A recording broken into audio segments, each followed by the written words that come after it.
Back with another Z6II video. Now this is going to be a short one, but I think it's going to be of interest for a lot of people. It's going to be, for me, it's a very interesting comparison. What I've done here is I try to understand how the Z6II performs compared to the Z6 in low light and in -2 and -3 exposure value. So what I'm doing is, in suboptimal lighting situations, if you bring down if you look at the camera light meter or the exposure meter, if you see the cursor going down to -3 or to -2, you will see that the Z6 doesn't perform that well, and that has been one of the complaints. If you actually try to focus something in darkness and put the tracker on, you will see the tracking box going all over the place. It's just running around like crazy. With this, however, there has been an improvement. The improvement hasn't been a lot, but the improvement is visible. You can feel it while using it. In fact, I think that what you see in the video, I felt that the tracking works a bit better than what is visible in the video, because quite a few of these things are they're very experiential. You use the camera, you realize that it is working. It's very difficult to show you visually unless you actually experience it, but I can tell you that it is working better, about a stop better compared to the Z6. The promise is that this works till -4.5 EV. I didn't find that. I found that it works reliably up till -2.5 EV, not till even it starts becoming unreliable, especially if your scene doesn't have a lot of contrast. It starts becoming unreliable at -3 EV. So I think that potential of -4.5 EV tracking efficiency and autofocus should be fulfilled with another firmware release. And it's surprising how much hope we put on firmware releases right now. But yeah, I think that needs to happen. Having said that, the improvement is clear. The problems happen when you're trying to focus on something which is already dark on a very dark background, or something that's kind of a very light color on a very light or white background. If the contrast is low, the tracking gets a bit confused. But really, these tests are not in normal conditions. These tests do not happen for normal conditions. I have tried to push the camera, and I've tried to see how the camera can perform. So I'm sort of trying to focus on things that are not very contrasty. So of course the camera is kind of struggling a little bit here and there. Yeah, so let's just look at the footage and see how it performs.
So like you saw, at minus 2.5 EV, the tracking performs quite reliably, in fact. So when you are in low light, all you've got to ensure is that your exposure doesn't go below minus 2.5. I think that's quite manageable. Minus 2.5 is a lot of light.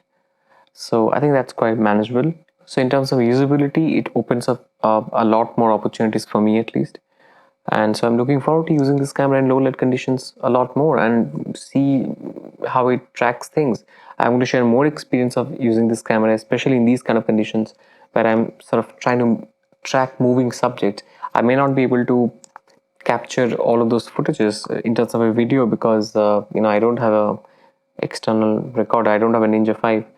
But what I can tell you is I can show you images and see if I take 100 images, how many of those are in focus. So that definitely is something that I'm going to share with you. um, Keep watching this channel. Please subscribe, please share this. It's a tiny channel, please be kind. Please hit the subscribe button and the bell icon, because it doesn't cost you anything at all, but it really motivates us a lot to come back with a lot more videos like this. Looking forward to seeing you around. Thank you.